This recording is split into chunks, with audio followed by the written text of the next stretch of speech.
Mobile ठीक करवा लिया है मैंने। मेरे साथ हुआ ये कि मैंने काफ़ी लंबी वीडियो शूट की हुई थी, लेकिन क्योंकि उन्होंने सॉफ्टवेयर मोबाइल का अपडेट करना था तो वो सारा रीसेट हो गया और अब मेरी आईडी भी लॉगिन नहीं हो रही। मुझे तो अपने यूट्यूब चैनल की टेंशन है, वो किधर जाएगा, मेरे 200 सब्सक्राइबर्स हैं उसमें। तो जी अब हम वापस की तरफ रवाना हो रहे हैं।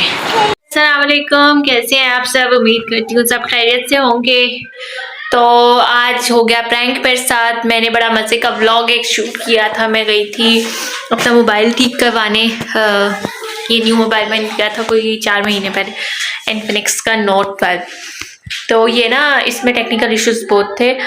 मतलब ये अक्सर मुझे रीसेट का ऑप्शन दे देता था, फैक्ट्री डेटा रीसेट का बंद हो जाता था, और समटाइम्स ये ऐप्स नहीं चलाता था तो मैं इसको रीस्टार्ट करती थी तो फिर कोई 15-20 मिनट बाद ये ऑन होता था, और समटाइम ये बंद अगर मैं करती थी तो मुझे फैक्ट्री डेटा का ऑप्शन देता था कि वो करें वरना आपका सारा ना डेटा एरर हो जाएगा। इस तरह के काफ़ी सारे इश्यूज थे। अक्सर ना ऐड आने लग जाते थे स्क्रीन के ऊपर ऐसे ही, मतलब कोई ऐप नहीं चल रही होती थी, कोई ऐसी ऐप नहीं मेरे मोबाइल में जिसमें के ना ऐड आए। जैसे व्हाट्सएप है, इंस्टा, फेसबुक और यूट्यूब स्टूडियो, यूट्यूब और कैपकट, ये ऐप्स हैं। तो इनमें ना ऐड आने लग जाता था। वो तब जाता था जब मैं फैक्ट्री डेटा करती थी, और यूँ होने लग गया था डेली बेसिस पे ना मुझे एक दफ़ा फैक्ट्री डेटा करना पड़ा था। तो उससे ना मैं बड़ी डिस्टर्ब हुई थी। रोज़ उसको करके फैक्ट्री डेटा फिर सब कुछ दोबारा से सेट करना ना बड़ा मुश्किल था। एक तो मुझे पासवर्ड याद नहीं होते, उसमें फिर ये होता है कि फिर बहुत मुश्किल होता है बार बार उसको वो करना, फॉरगॉट पासवर्ड, फिर हर चीज़ को नए सिरे से, फिर हर ऐप डाउनलोड करो, तो ना बड़ा मुश्किल हो रहा था। तो वही मेरे हस्बैंड ने पहले मुझे कहा कि तुम इसको सेल कर दो तो कुछ और ले लो। अच्छा, मैंने ये लिया था कोई राउंड अबाउट 60 का ना। तो जब सेल करने की बारी आई तो वो मुझे ना 35 तक इसके मैक्सिमम मिल रहे थे। अब मैं तो बड़ी परेशान हो गई कि अब मैं क्या करूं। फिर यही हुआ, एंड में ख़त्म ही फैसला ये हुआ क्योंकि वारंटी में है तो मेरा यही था कि चलो फिर हम जाते हैं इसकी फ्रेंचाइज। तो शुक्र है फिर हम इसकी फ्रेंचाइज गए। तो फिर नहीं करो शाफ तो इसकी फ्रेंचाइज के कोऑपरेटिव थे वो, उन्होंने कहा कि इसका ना आया हुआ है अपडेट, आया हुआ है सॉफ्टवेयर का। मैंने कहा कि मैंने तो किया है फिर भी नहीं हो रहा। वो कहते हैं नहीं, वो आपकी तरफ से नहीं होगा, वो हमने करना है। फिर खैर उन्होंने 30 मिनट्स रखा, तो मैंने जो कुछ भी रास्ते में या सुबह से शूट किया था तो वो उन्होंने रखा, तो वो सारा कुछ इरेज हो गया।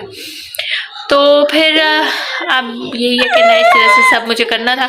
वही फिर मैं आई हूँ, सीधा पापा की तरफ गई हूँ। मुझे बहुत भूख लगी हुई थी, वहाँ पे मैंने चाय पी, साथ पराठा खाया, साथ साग भी था, मज़ा आ गया। फिर वहाँ से अभी आई हूँ। फिर वो उमर की बड़ी ममानी वहाँ आई हुई थी, वो सीधा फिर मेरे साथ आ गई, कुछ उनके साथ बैठी गपशप की, उनको खाना पिलाया। फिर ये था कि मेरी और उमर की सिम्स मिक्स हो गई, फिर नेट ही ना चले। मुझे ये टेंशन कि शायद नेट ख़त्म हो गया, मैंने इतना कुछ डाउनलोड किया है। फिर मैं शॉप पे दोबारा गई। इतना मुझे गुस्सा आता है ना शॉप पे बार बार जाने में। फिर मैं शॉप पे दोबारा गई, पैकेज करवाया। अब वो मैसेज नहीं आया पैकेज का। फिर मेरी अक्ल में थोड़ी सी आई कि मैंने उम्र की सिम डाल दी है। फिर खैर घर आई हूँ, सिम चेंज किया तो नेट चल गया। अब पहले मेरी आईडी भी लॉगिन नहीं हो रही थी, फिर अब शुक्र है कि घर आई हूँ तो वो भी हो गई। वही पासवर्ड मैं वहाँ लगा रही थी, वो नहीं लग रहा था, वही घर आके लगाया तो वो चल गया है। तो खैर एनीवेज, मेरा जो पूरे दिन का व्लॉग था ना, वो मैंने जो शूट किया था वो वेस्ट हो गया। तो अब सारे काम भी पड़े हुए, अब मैं काम भी साथ साथ करती हूँ, साथ साथ व्लॉग भी बनाती हूँ, साथ साथ हम बातें भी करते हैं। तो चले जी। तो ये देखें जी किचन के हालात। तो ये देखें, मैं चुटकी बजाते किचन साफ करूँगी, आबरा का डाबरा। ये जी हो गया, मेरा किचन साफ हो गया। तो अब ये रहता है, ये अब बिल्कुल हिम्मत नहीं, मैं बहुत थक गई हूँ, अब सुबह ही करूँगी। और वैसे भी बच्चों ने गंद डाल ही देना है, तो कपड़े भी हैं समेटने वाले इंशाल्लाह सुबह। तो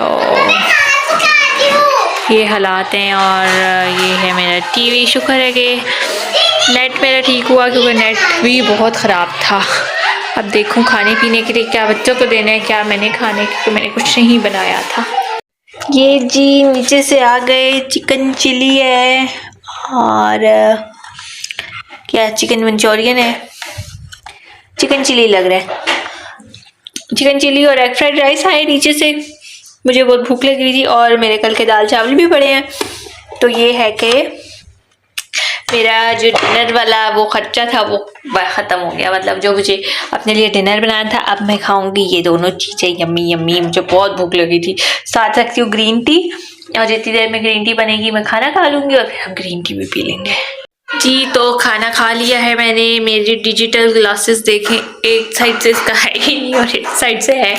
ये दरअसल शाफ ने तोड़ दी थी और अभी मैंने नई ही बनवाई है, और अब मेरे पास बजट नहीं है कि मैं अब हर महीने ऐनक बनवाती रहूँ। तो वो ये समटाइम्स बस टीवी देखते हुए मैं पहन लेती हूँ, क्योंकि वैसे तो नहीं पहनी जाती। एक तो फ्रेम अच्छा नहीं बना था, तो मेरे मियाँ जी कहते होते थे ये क्या तुमने बुढ़ी आंटियों वाली बना दी है।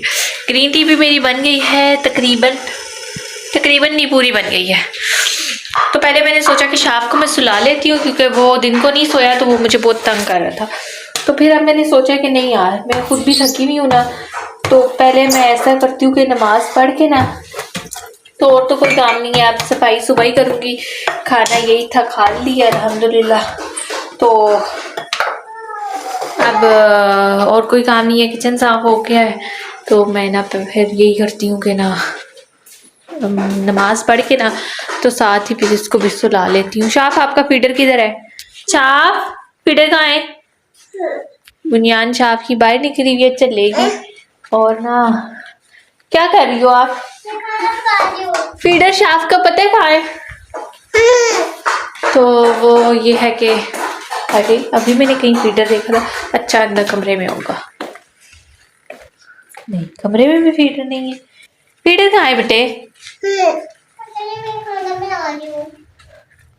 फीडर इनके गुम जाते हैं जो है ना।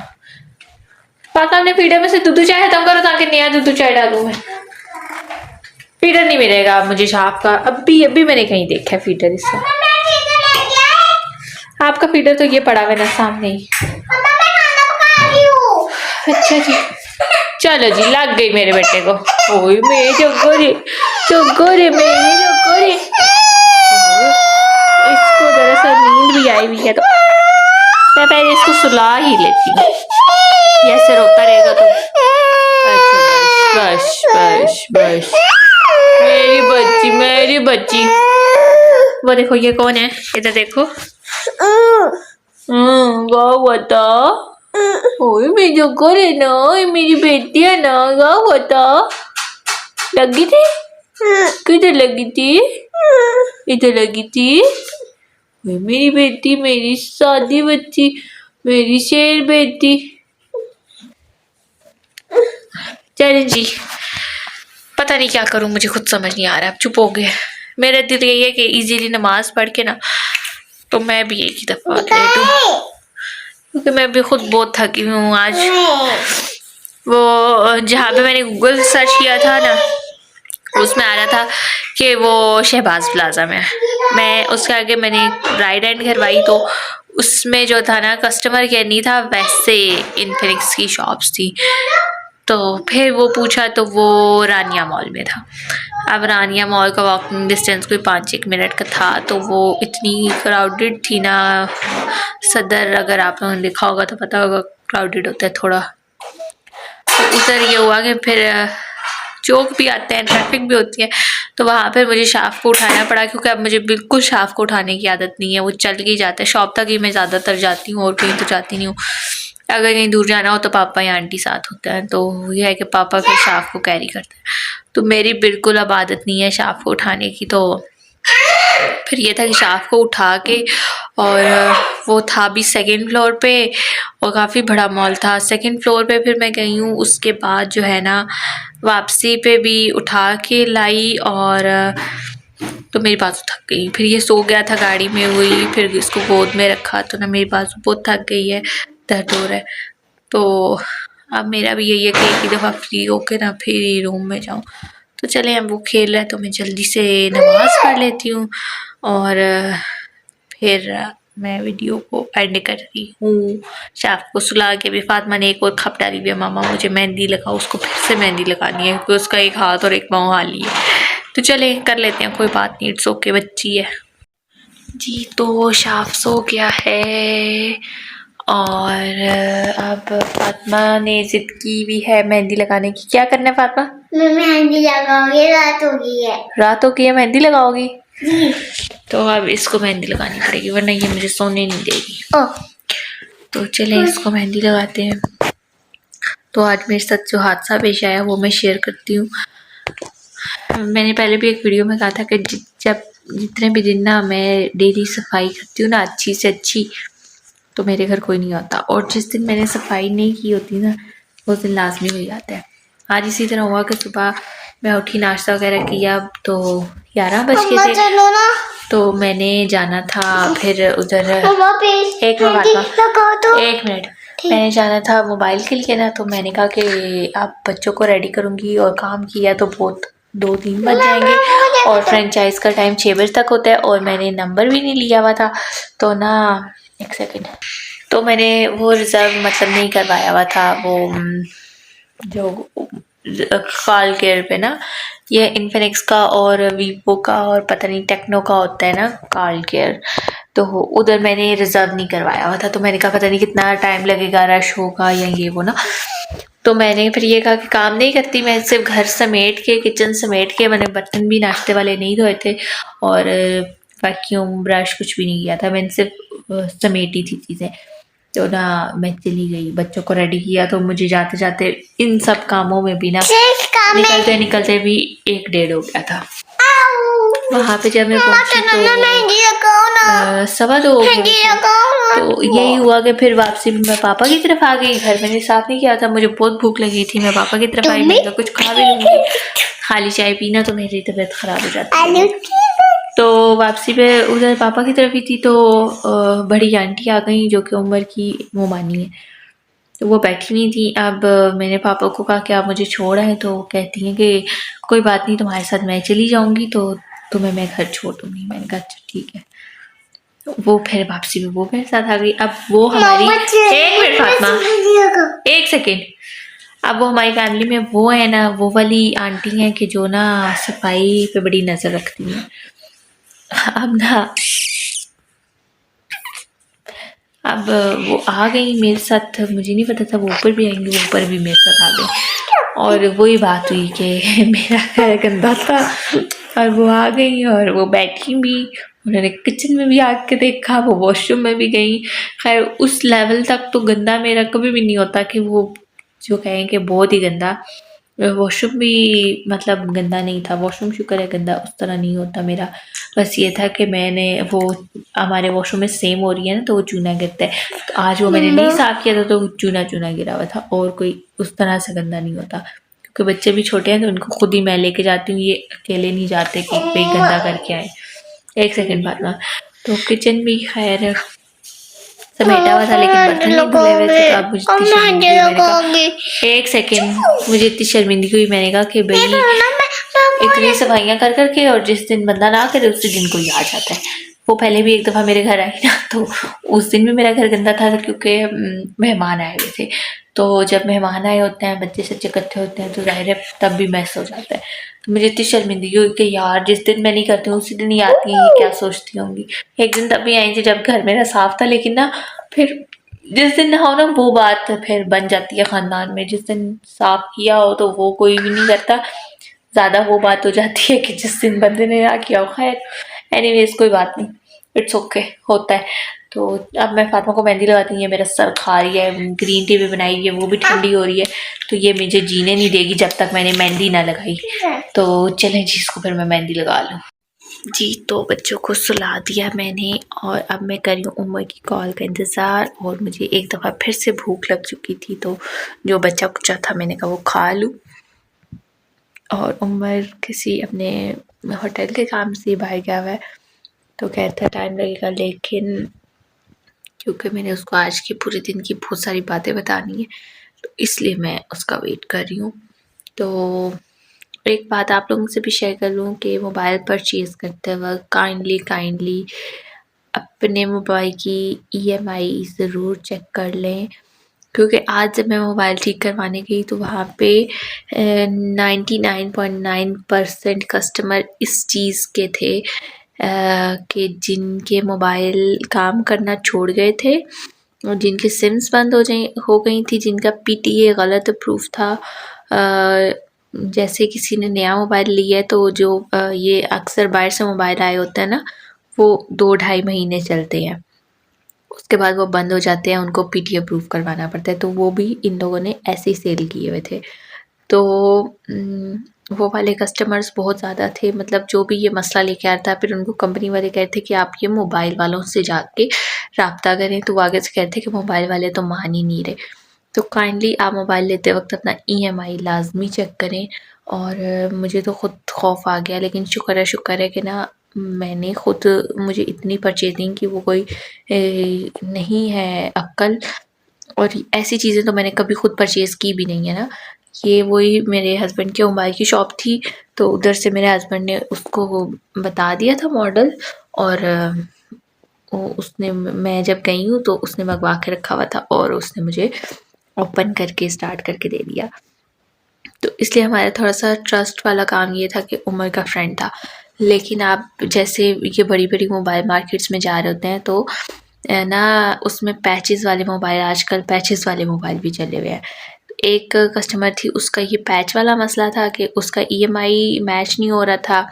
एक कस्टमर का ये मसला था कि उसका पीटीए प्रूफ नहीं था, और मतलब इस तरह के इश्यूज़ बहुत ज़्यादा थे।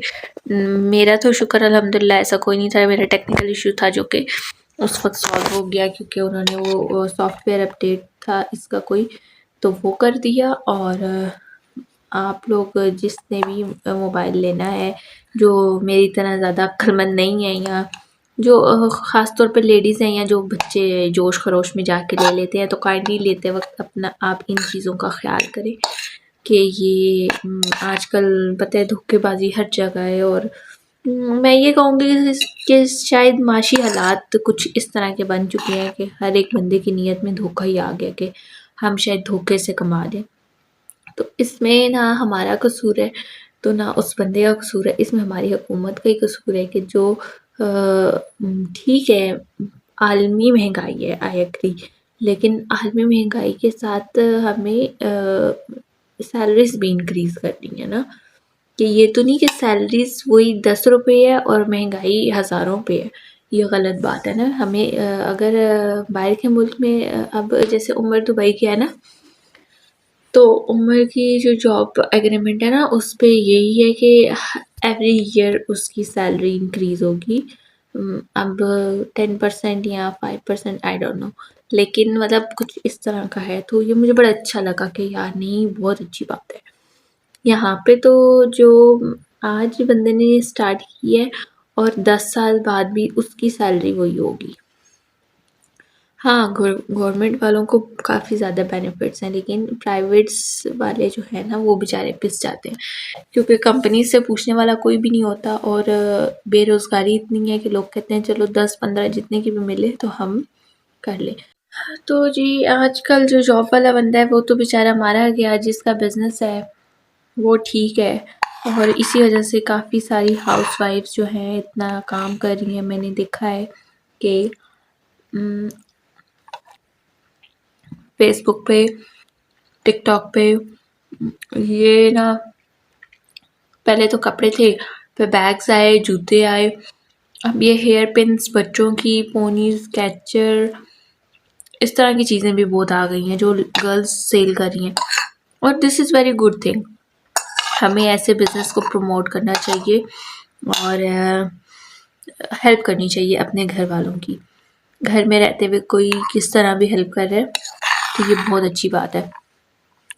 तो चलिए यहाँ पे वीडियो का एंड करते हैं, वीडियो बहुत लंबी हो गई है, आप लोग देखेंगे नहीं, बोर हो जाएंगे, तो वीडियो को हम एंड करते हैं। अपना बहुत सारा ख्याल रखें, दुआ में याद रखें, और स्पेशली फ़लस्तीन के लिए बहुत ज़्यादा दुआ करें, वो लोग बहुत ज़्यादा मुश्किल में हैं।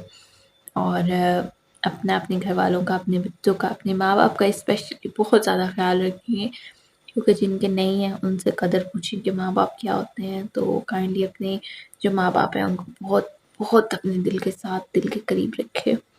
तो अल्लाह हाफ़िज़, अपना बहुत ख्याल रखें।